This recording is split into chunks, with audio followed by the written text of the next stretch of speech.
Welcome everyone. Dimitrius Stone here, your host of BlackMan Let's Talk, a series of podcasts where we talk with brothers in the Sacramento community, um, positive discussion. What can we do to improve our communities, and just a really sometimes lighthearted, sometimes serious discussion amongst brothers in Sacramento. Today, I'm honored to have Darris Hinson on as our guest today, and really looking forward to an outstanding conversation. So, Brother Darris, welcome. Hey, thank you for having me. I appreciate it. Outstanding, outstanding. Hey, Darris, before we get started, man, I want to just jump right in and allow you just some time to introduce yourself. Mhm. Tell the audience your name, maybe which neighborhood you live and work in, the organization or community that you represent, and yeah, let's get started with Yeah. that introduction. Yeah. My name is Darris Hinson. I'm from the Del Paso Heights community, um, alumni of Grant Union High School, and I'm currently an educator. I'm the principal at Grant Union High School. Um, I work in a lot of different areas. I have a pretty good past, but um, right now my work is in education, uh, just trying to help young people get their high school diploma and try to realize whatever their secondary goals are. I also do work in the arts community and try to be as active as I possibly can with issues I'm passionate about being Black, you know. So try to make sure that I have my voice in there. Um, I'm a strong supporter of the arts and culture and yeah, young people, everything. So it's all good. Outstanding. Outstanding. Good to hear that, brother. Definitely, I hear you're both a graduate as well as a current principal. So it sounds Yeah. like that motto we hear, "Pacer for life," is definitely not just a motto, but something you live by. Yeah, my mentor is Larry Brown, who was a former principal at Grand Union High School and also an alumni. So the school is celebrating its 90th year in existence, and in that time, there have been three longstanding principals. Four. Those four are Mr. Malcasian, Larry Brown, myself, and Craig Murray. And I say that because Grant has had its most successful years when it has some leadership from the community at the helm of the school. Del Paso Heights, Strawberry Manors, the North area is a very close knit community. It's we're trying to repair ourselves from just from historical things, but very tight knit community. A lot of families come through that area and remain. And even if they don't stay there, they make sure that their kids come to Grant. So we have very strong legacy at the school. So that Pacer for Life thing is real, very real. Outstanding. Outstanding, man. Love to hear that. You hear a lot from communities of color, Darius, about community pride and how the communities are so close knit, and oftentimes in the in triumph or tragedy, the communities come together. Um, I was born and raised in Oak Park, grew up in Oak Park, went to Okay. Sacramento High School. Um, and as close knit as Oak Park is in other communities, honestly, in my opinion, you rarely see that community pride, that giving back, that coming back, that staying connected with your community that you see in Del Paso Heights and around the Grant High School community. Can you tell me what it is that you think makes that community so close knit and so together and remaining tight and relative to other communities? Um, I think it's multi-layered, but one thing is the thing about Del Paso Heights is the Grant Union High School is the center of the community.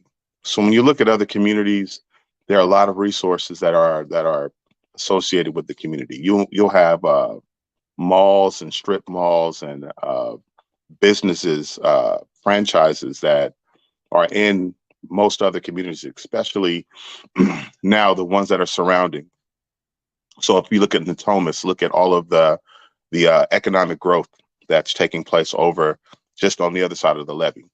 When you look at the Midtown area, and all the growth that's happening in the Oak Park area, in the Midtown area, and then you look at how the South area has stretched all the way out now to Elk Grove, and how many families coming from the Bay Area and different places are expanding. And you look at West Sacramento, how those communities are growing, and there are all these resources there.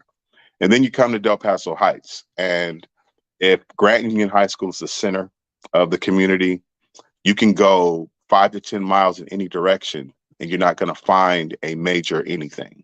So the closest mall is Arden Mall, but it's in a completely different community that is not Del Paso Heights, and there are challenges with that. There are no like Planet Fitnesses or family fitness gyms. There are no major supermarkets like Safeway or Bel Air. There's nothing there. Aside from a few small Black-owned businesses, like maybe a clothing shop and a hamburger stand, a couple of hamburger stands, right? And so when you have a community that's deprived of resources like that, the people tend to use the school, because the school, high schools will have all the resources that a community needs. And so over the years, that attachment to the school as a primary resource, a centerpiece for discussion, for Friday Night Lights, whether it's athletics, for a community swimming pool, for any kind of resource. It's the largest park if you look at it in that way. Generations of kids coming through playing sports from really young, whether it's baseball, basketball, football. Those are the big three for girls and boys. But now I would say soccer as well. When you look at that dynamic, it puts a greater expectation on the school that I don't think a lot of other communities have. And as a result of that, now you're talking about generations of the same families coming through the schools. So as a Pacer for Life, my sons graduated from Grant, both of them. My siblings went to Grant. Plenty other family members went to Grant. I still run with the same core group of people that I graduated from Grant with, even though I've been blessed to, travel the world, and I attended Morehouse College in Atlanta, and so I've had some great things go my way, but that foundation that I got growing up in Del Paso Heights, or in the plazas, or in the Strawberry Manors, just growing up around in that area, and the connections and relationships that I've built over the years, they remain close knit. And there's a lot of just really strong people that have come out of the community, and they come back and they're very giving. So that has just created this bond that is, I would say, the school, that Pacer for Life legacy is something that we can all bond with, but it's deeper than that, because at one point Del Paso Heights was Black. It was probably like 85% Black. Right. Now it's very diverse. Now a lot of the families have moved out of the community, but they still make sure that their kids come to school within the community, even if they don't live there. There's been a lot of growth around the Del Paso Heights area, which pulls from the community. So you have Intercom over there, you have Natomas over there. And so as families are trying to navigate how to raise their kids in safe spaces and provide opportunity, they've made decisions to, even if they live in the community, sometimes take their kids elsewhere.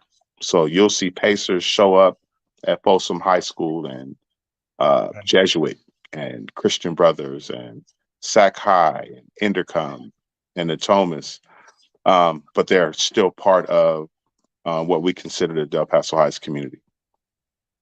Yeah. Well,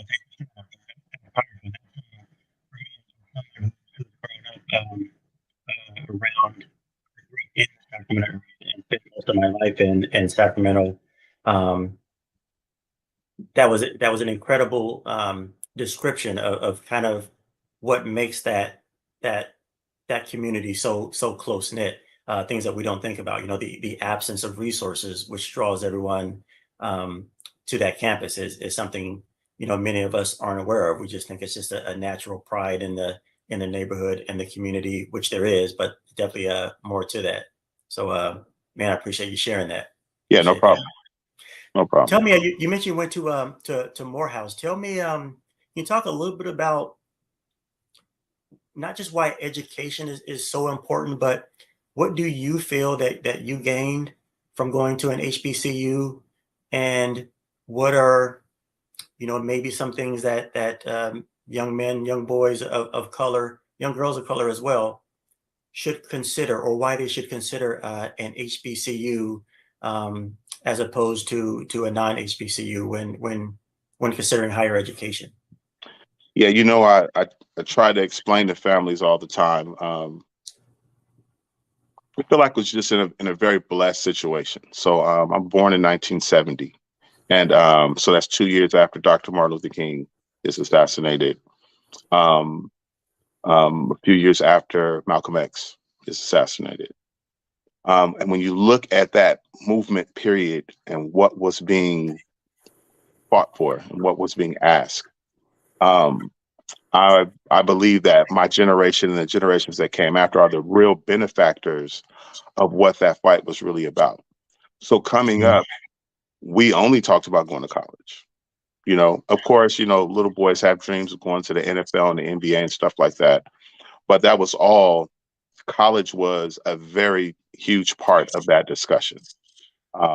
As we got older, a lot of families from Sacramento got here through the military. So the military was a centerpiece in terms of employment, in terms of bringing families from all over the U.S., but specifically in the South, like Georgia and Alabama and Texas and Louisiana, Mississippi. Um, and so coming up, I've always felt like we were those benefactors of what would be considered the dream. And then coming up at Grant, where it was a predominantly Black school in the time period that I went there. We had people like Alan Rowe, who started UCAN, which is an organization that specifically directs young Black boys and girls to HBCUs. So I'm on that first wave of kids that even discovered HBCUs, because we didn't have those discussions when I was in like elementary and middle school. But all of a sudden, I had a teacher named Miss James who was a Spelmanite, and she worked at Grant. And I took her for French. She was a French teacher, Southern Black woman, looked like she could have been Creole. Um, First day I met her, she told me I was the Morehouse man. I didn't know what that meant. But in those time periods, we had people like that in our community that made us aware of things like HBCU. So I had Black educators, had a Black principal. We had Black police officers, the Brookins family, in our community.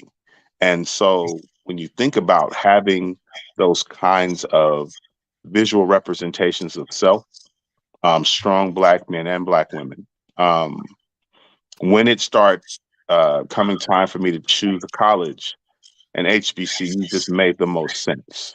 And when you get to an HBCU, you learn all of the things that the current public educational system in California, I'll say, deprives you, because you don't gain a strong knowledge of self in the educational system in California, unless you're in, like, say, Oakland, where there is a strong um, Afrocentric presence that has a historical foundation to it in certain places in Southern California. But other than that, there isn't a push to really explore Blackness and really feel where your roots are and where that comes from.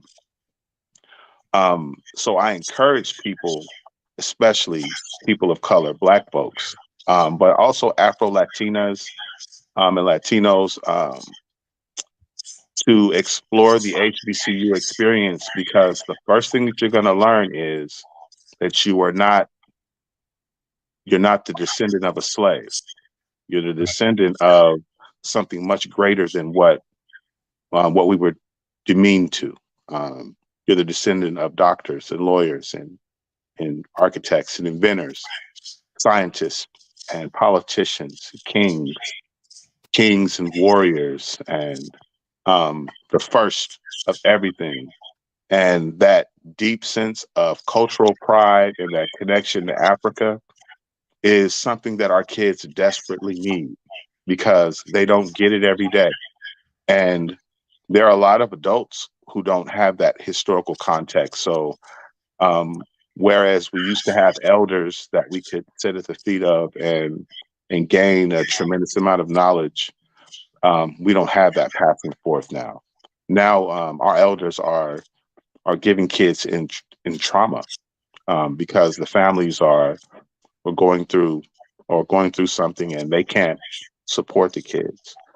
Um, Having things like McClellan Air Force Base no longer a resource for jobs and stuff like that, that changes the dynamics of an entire community. Um, Having resources pulled out of the community over decades, and then the crack era, it changes the community. So if we don't have this another foundation that we can refer our kids to, we get what we get. We get what we're getting, right? Um, and so, but I will say that because of organizations like UCAN and Dr. Rowe providing the HBCU college fairs and the exposure, sisters like Rolanda taking young ladies on trips into the South and exploring the HBCU experience, um, individuals who are taking on that original fight that we were exposed to as kids, and making sure that it's at the forefront for families today. It's those individual things that's kind of helping us along. But we have to change our mindset around what we offer as a people. Um, right now, my son is at Morehouse. He's at Morehouse College right now. So that'll be the first legacy um, coming from my family. You know, it's a big deal. Um, but he called me and he was like, Dad, I'll come back to visit, but I'll probably never live in Sacramento ever again. And that's because it's his first exposure to what is real Black excellence. Like, we can go to places, we can go to chocolate cities, and we can see Black people interact in the tens of thousands, and there not be ratchet behavior, there not be fights, there not be shootouts. Like, we're going to get these stories on the news because that's what they do. But when you're boots on the ground in these spaces where Black people have influence and control, um, we don't act the way that we act out here. Um, we are capable of presenting Black excellence. And I think that we have to get our kids out of these spaces that we're in right now, let them explore what Black excellence looks like so they can come back. And then we can have the next Daryl Roberts. We can have the next Rolanda Wilkins. We can have the next, Merv Brookins. We can have the next and the next Dimitrius Stone. But we don't get that if we don't send our kids to those spaces. So I definitely encourage Black families to consider HBCUs. It's very important. Yeah. And there was something that so much in there that we can probably unpack in a 2 or 3 hour show. But I think one thing you mentioned, man, it that really struck me a couple of things. One was just some of the shared experiences we had. We were born around the same time. I was born in late '69, so we were obviously born within a year of each other. Uh, Um, and the things that you mentioned, my family, my mom's side of the family came from Tennessee. My dad's side of the family came from Mississippi. They met. My grandfather was in the Civil Air Corps, and he brought his family here. He was working at Mayfair or McClellan. I couldn't remember. yeah, Um, which is where, as you mentioned, one of the reasons why so many families migrated west. Um, the crack epidemic, we grew up around the same time, took a lot of my family members succumb to that. Um, so many nuggets in there. One thing that you mentioned, well, a couple things you mentioned that I want to touch on is getting our youth, our children, exposed to new things. Um, I was fortunate in that I was able to travel. I didn't know what options were available to me after graduating from Sakai. I ended up joining the military. A lot of great experiences, a lot of not so great experiences being put in an environment with mostly white men. yeah, Um, but I learned so much. Um, one thing I heard that still sticks with me today that you mentioned is one of the best things that you can get your child as a gift, as a black parent, is a passport. ooh, Um, man, getting them into um, one of the things I remember traveling to the Middle East when we were, during the Persian Gulf War. We were in either United Arab Emirates or Dubai. I can't remember, but I remember went into a cafe and these two African gentlemen owned the cafe, and yeah, they called a couple of us brothers over. So seeing things like these two brothers owning this really upscale cafe in the Middle East is powerful. It's yeah, something that it opens up all these other options and ideas. And man, there's so much out here outside of Sacramento for me. yeah. Um, it gives you hope. It's Um, important. Um, yeah, and sometimes I just think we underestimate the sheer power of what it is to be Black on a global scale. Um, yeah, I tell people when I have an opportunity that Nigeria alone in the next 10 years will have the same population of people as the United States of America.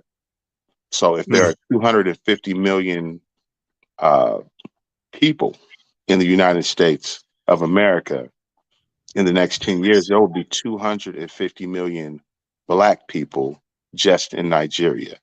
And because of how we're indoctrinated to look at Africa and see ourselves on a global scale, we can't even imagine that. So, and because we don't control our messages, we don't control media, we don't control the images and the information that we receive, we think Africa is this small place full of potbelly kids with flies flying around them.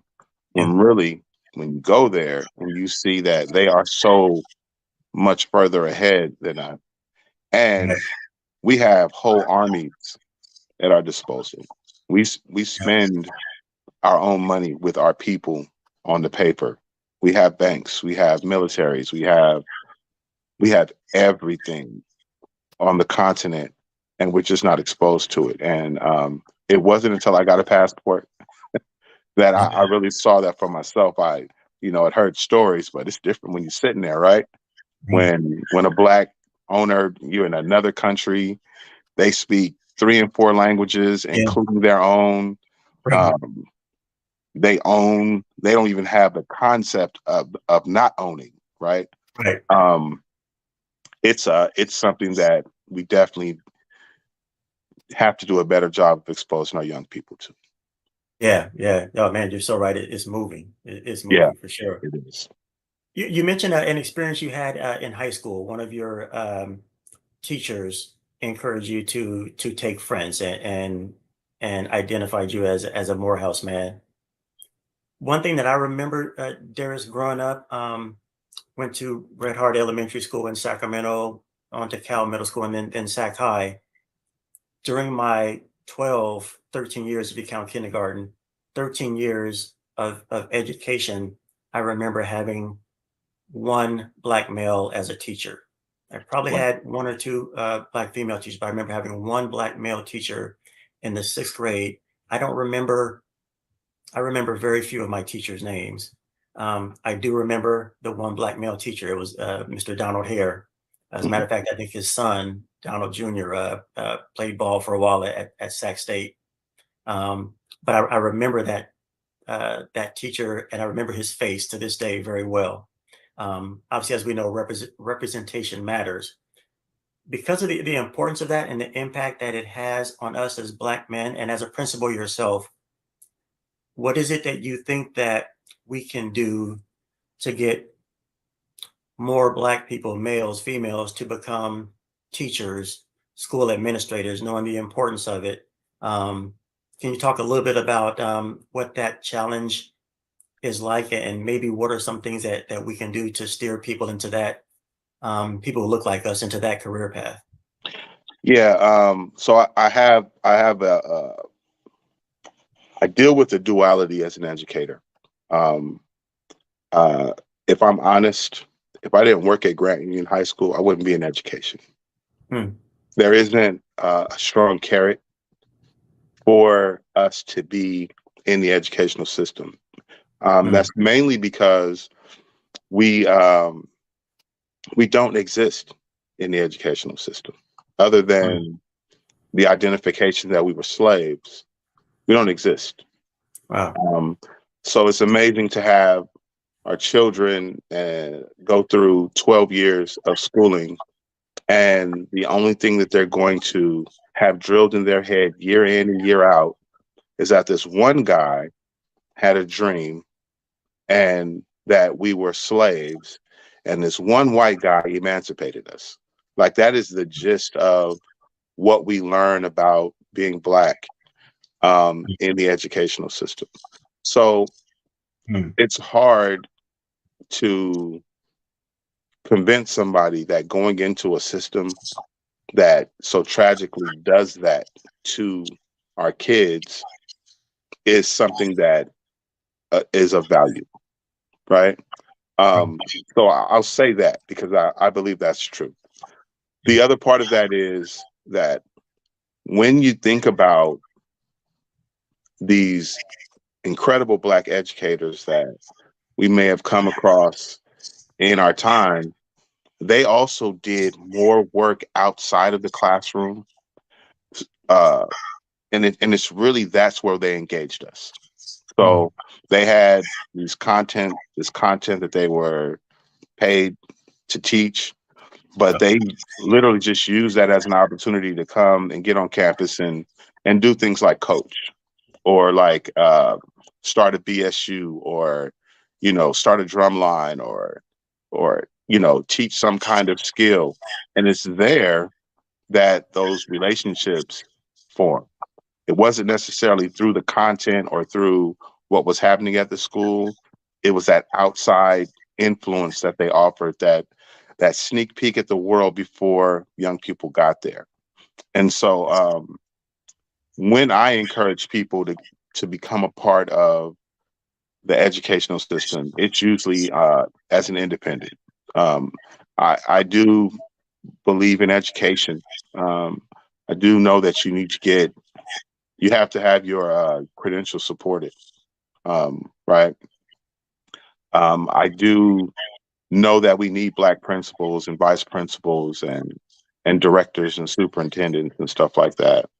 But if we're talking about how to best impact our kids, um, it's having like an IYT or a Roberts Family Development Center or Brother to Brother, or it's really having those outside agencies that come into the schools and provide a different layer of education specifically to our kids, and being unapologetically um, clear that we're here to serve this population of kids.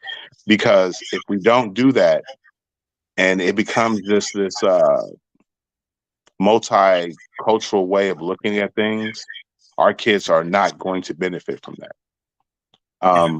As a matter of fact, we ask our kids to shrink in education, and What I mean by that is, I had a conversation with, um, won't say a name, but I had a conversation about a push to get more African American students to learn Spanish, right?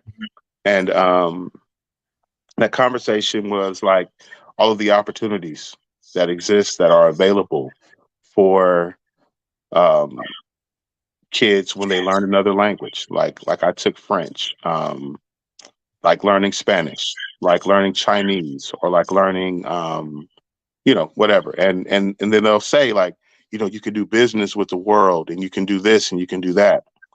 But what does that mean when our kids are boots on the ground trying to navigate in these communities that don't necessarily value what we bring to the table other than the service of it?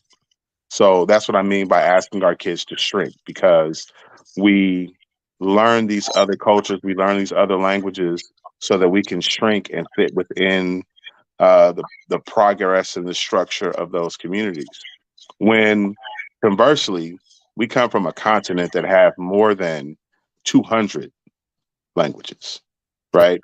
That was ripped from us, and without any intent of ever helping us regain what we lost from a cultural standpoint. The ability to communicate in language is one of the most powerful business tools that you will see around the world. It's how we can get cut out of business on so many different levels, because we can't communicate with each other in an authentic, genuine way.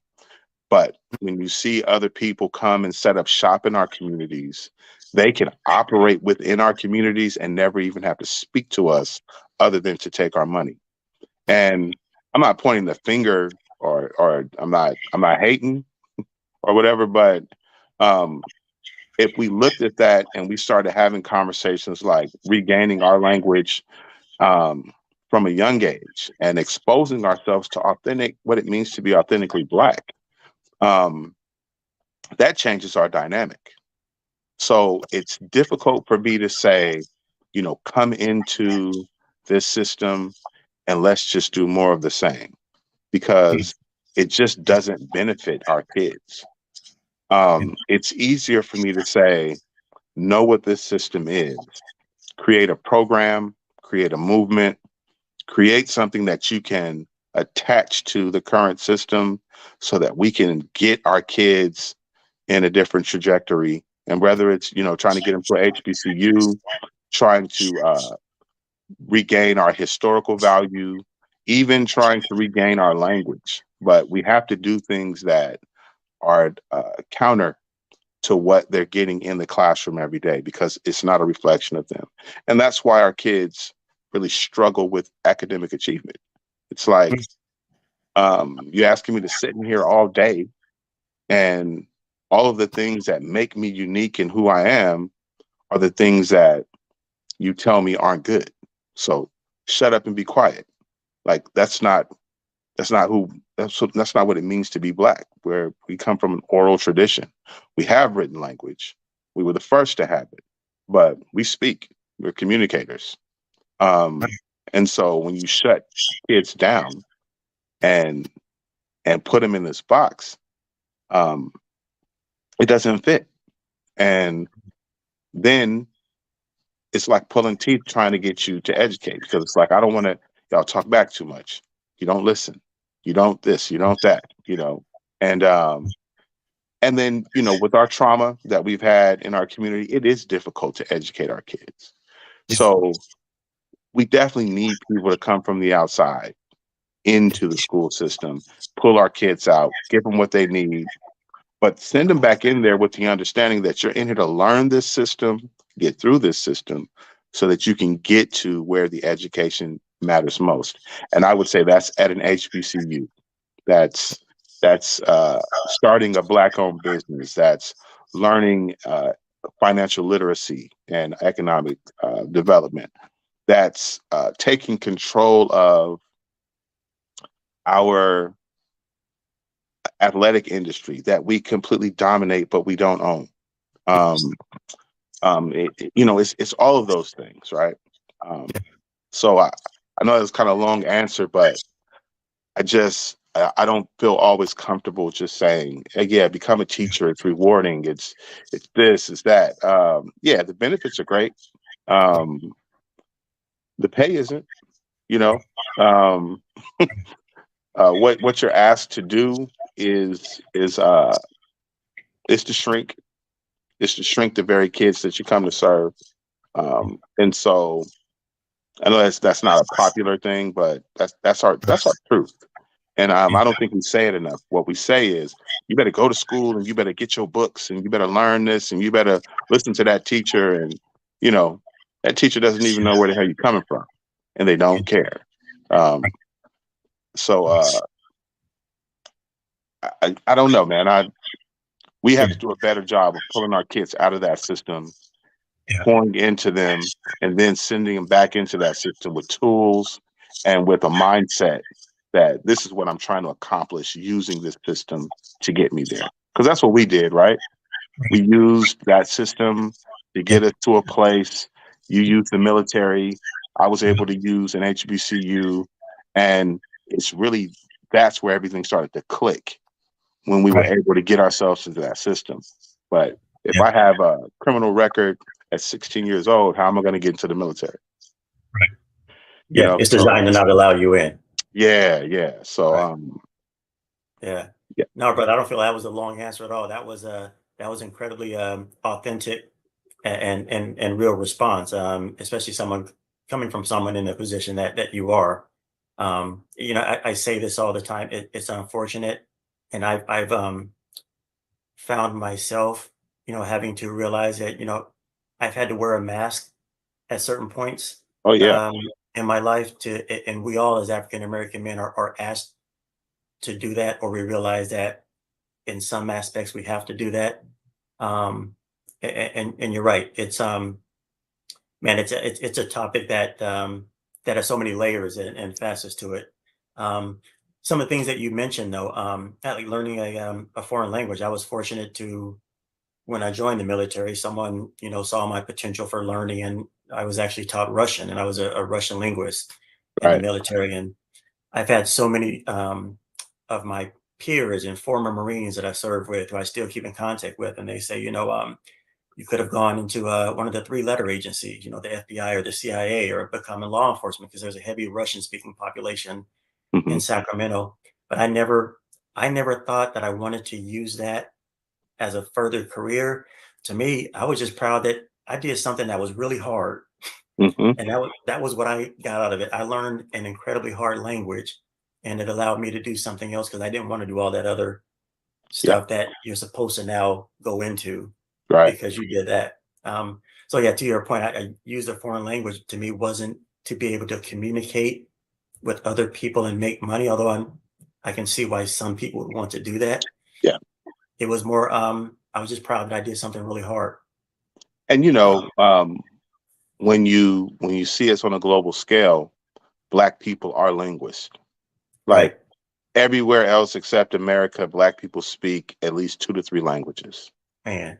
You know, Yes. when you come across an African, they're going to speak minimum of 3 languages, right? Right.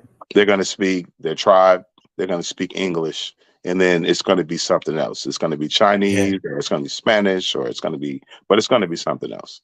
Minimum of Right. 3, right? Yeah. That's powerful, Darris. Also, Darris, in America, when Black Americans, when we hear a person of color speak another language, to us it seems foreign, because we've been, for whatever reason, so conditioned to, oh, that's not how we talk. It's not something we're used to or accustomed to. Yeah. Um, but you're right, that's so powerful. One thing I wanted to touch on, Darris, you mentioned, which is so true. We all come from trauma. I think it's just safe to say, we've all probably seen things and been through things that we probably were not designed for a 5, 6, 13, 14-year-old boy to see. Um, and it shaped us. In some cases, it's hardened us. Um, I know self-care is a huge buzzword the past couple of years. Um, what do well, first of all, what do you do for self-care? And what are some things as you work at Grant High School? Obviously, you come in contact with a lot of young boys and girls. What are some things that you encourage for self-care, whether it's sleep patterns, exercise, diet? Can you talk a little bit about that? Yeah, all of that. I personally have a very strong vitamin regimen. Um, I I use a lot of holistic and natural supplements just to make sure that my immune system is in order. That I'm monitoring things like my heart, my blood pressure, and my focus, my mental focus. But you definitely have to be active. I was an Yeah. athlete. I played football, um, and um, also a commitment to the arts. You constantly have to push yourself to critically think about how we see things that are in front of us, and being able to. It's not necessarily I'm able to do it in a more abstract way, but we have to have an opinion and a narrative about the things that we're seeing. So, uh, and we have to talk to each other. We have to share our experiences in health, in mental wellness, and our regimens that we use. Because what you don't know, you just don't know. So, I had a dear friend when I turned 40 was like, "Man, do you take vitamins?" Just like a real simple conversation. Like, do you take vitamins? And I was like, "I don't. I don't." He was like, "Man, you should take at least one multivitamin every day at the minimum." But now the holistic medicine field has gone to a place to where you can truly address a lot of health health conditions without having to take the big pharma synthetic drug movement, and being aware of what that can do, um, is conversations that we need to have with young people. We used to have that nutrition chart when you were a kid, and how unhealthy that is. Like when you look at nutrition for like breakfast and stuff like that, we have to redefine what nutrition is for Black folks. Like, we know that we come from a slave diet. We know that we shouldn't be eating pork. If we are, we know that it should be in moderation. We know Yeah. that we got to take a lot of that salt out of our food. Like, we know these things. We know that dairy products can be challenging. Yeah. Um, and we have to have those conversations. And there's so many people, Black folks, out there that are sharing healthy recipes that don't compromise, the quality and the seasoning of our food, because that's big to us, right? Huge. That's Um, huge. we are having conversations around, growing, becoming more agriculturally adept and growing our own food, and Yeah. but it's really bringing more people in that discussion, and really just talking, is communicating. It's using platforms like this Yeah. to talk about mental health, because it's amazing how many people are dealing with mental health issues that I just don't remember it being like that when I was a kid.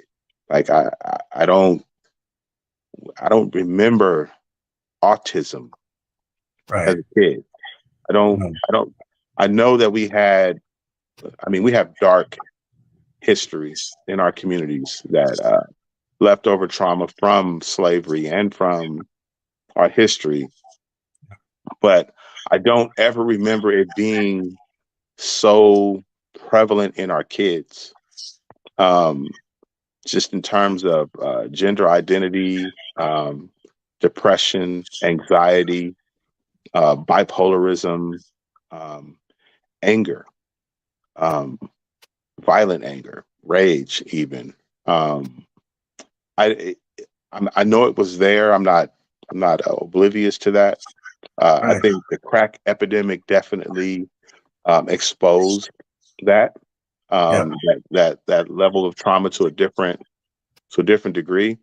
But where it is right now, we have to spend some real time with our community dealing with mental health. Yeah. And it has to come from a professional standpoint, from a therapeutic standpoint.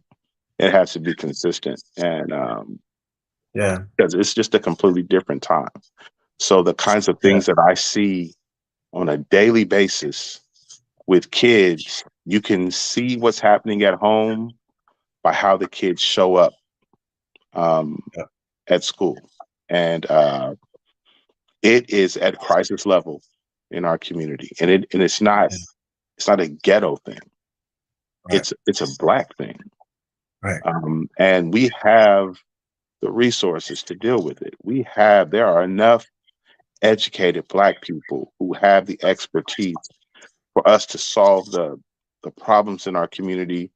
What we don't have is the platforms and the organization that puts people in place to do this work. And it's in those areas, and it's not like this monolithic thing. It's mental health, it's physical health, it's spiritual health. Those three, and also I would say political health as well. But definitely mental, physical, and spiritual health have to become primary concerns for us. That's huge, and that's powerful, and hopefully through platforms such as these, we're not only having that conversation and encouraging others to have that conversation, but also potentially building the platforms. It's you and I, and all the gentlemen that you mentioned, your Mervyn Brookins, your Daryl Roberts, continuing that dialogue and maybe coming together to create that platform.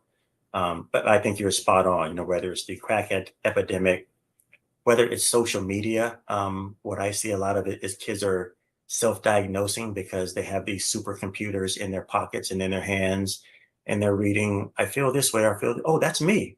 Oh, so I'm bipolar then, or I have depression, or I should be identifying as this. Um, it's that incredible easy access to information and misinformation. Um, which there's so many things that could be driving that, as you mentioned, but And it's also I synthetic drugs, man. yeah. I can just remember as a kid, if a person was open about using like acid and shrooms and you know coke Yeah. and lean and all this kind of stuff, man, those are the kind of people that we were not going to be in my circle. Nope. Period. Nope. Yeah.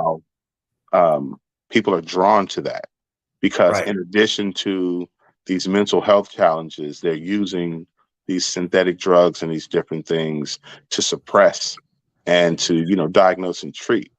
And Yeah. with no resources, because Right.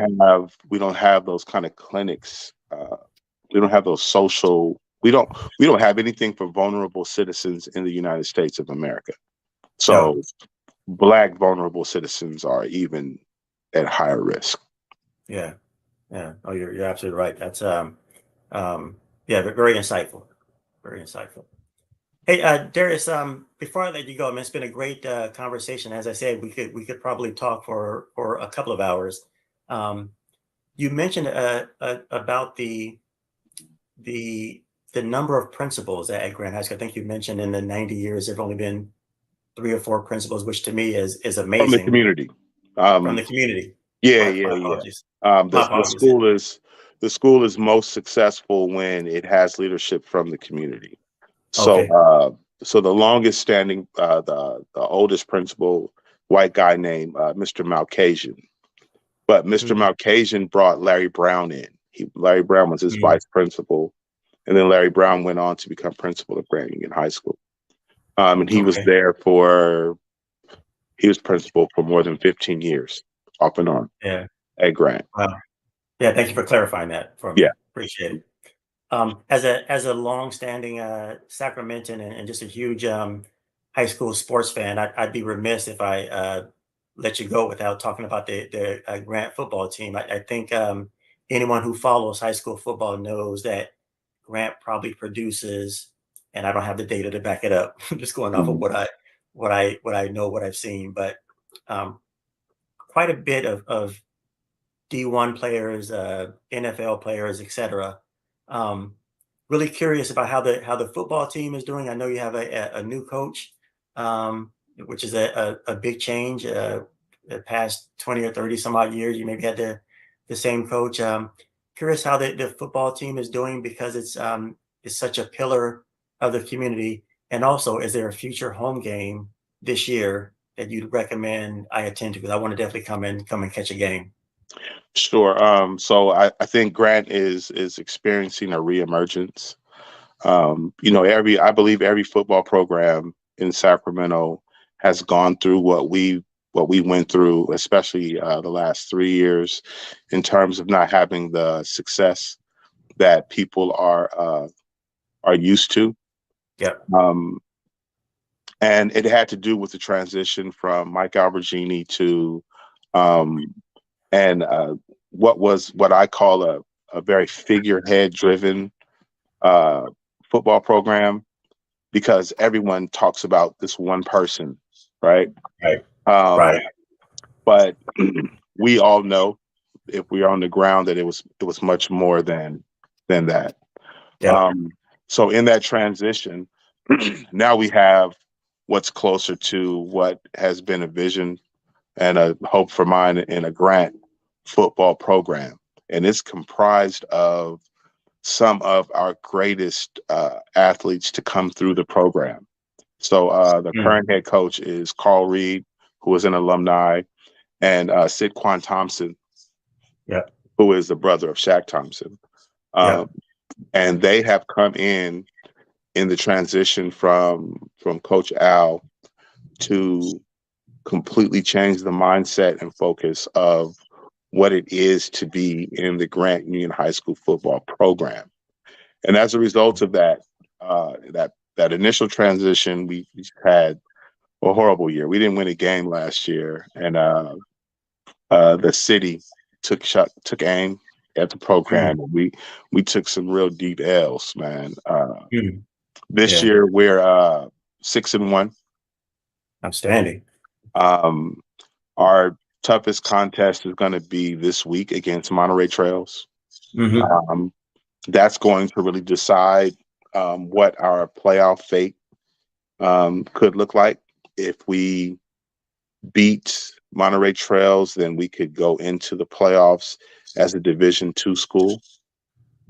If we Mm. were to lose, we could go into the playoffs as a Division III school. Okay. And the impact of that, uh, right now, because there's such a large influx of people coming into Sacramento, these school districts are growing Yeah. exponentially. So, like the Elk Grove School District, the majority Yeah. of the schools are well over 2,000 students. Yeah. Um, we're right at 2,000 students. So Yeah. even though we've had tremendous success, like at D1 and D2, we've always been a Division II school that's overachieving, Right. right? Um, Right. and so it's a good resurgence. It feels good to Yeah. have the program moving in the right direction, having kids buy in. We are getting tremendous looks. Like right now, I think Grant has more kids in the NFL Yeah. than, like, we're the top 10 in the nation of having that many kids in the NFL right now. We also have some kids, uh, trying to get into the NBA, playing overseas. We Mm. have kids, trying to get in Major League Baseball. Um, so we have a very long history of having strong athletic programs. But when Definitely. football is good, the community's good. And Yeah. this year we're pretty good. This year Yeah. we're, yeah, we're much better, much better. Outstanding. That's good to hear. Yeah, as a fellow, or I'm sorry, not as a fellow, but as a alumni of Sac High, I can definitely relate. There was that '60s and '70s period where Sac High was a powerhouse, and then during the time you and I were in high school, I know at one point we had a 28 game losing streak, which was 2 or 3 years of 0-10. Hmm. And since the past 10 years or so, that program has seen a resurgence as well. So to your point, you're right. Enrollment changes, dynamics, community changes. That's just a natural ebb and flow. I'm super happy to see Grant High School having that resurgence because for me, high school in this region is more fun when you have one of the schools that is primarily made up of young boys of color that is also playing at a competitive level. So great to hear that. I'm definitely going to try and see a game before this year is over. Yeah, I would. This Friday we play Monterey Trails. I think that's gonna be a good contest. That'll be a big game. Outstanding. Yep, and it's Um, always fun to see the just the community show up at Grant High School with the drum line. That yeah, is one of the most. I try to see a few games every year, and that is one of the more electric home crowds and environments on Friday nights. yeah, So we definitely try to recreate the HBCU atmosphere yeah, with the drum line and the pacerettes and just the whole culture. Um, and it does feel good when we're in there and everybody's there to support kids and represent the community. I do just want to put it out there. There are a lot of Pacers all over Sacramento, and I just encourage you all. Grant is a safe school. yeah, We have a lot of great programs to offer kids. We have a lot of strong supports at the school. We have 4 academies. People don't know that. We have a criminal mm, justice academy that's ranked um, within the state of California's top tier academy. We have environmental science. We have health sports, and we have the arts academy. We have Avid. We have dual enrollment, so that you can take college courses while you're in high school. We have Avid. We have JROTC. We have AP. We have very diverse advanced placement course offerings. So it's not this ghetto school where you could find yourself in this conundrum of lacking opportunity. We actually offer a lot, and what we need is those parents that are taking their kids to these schools, thinking that um, some for some reason that they're going to be able to serve their kids better.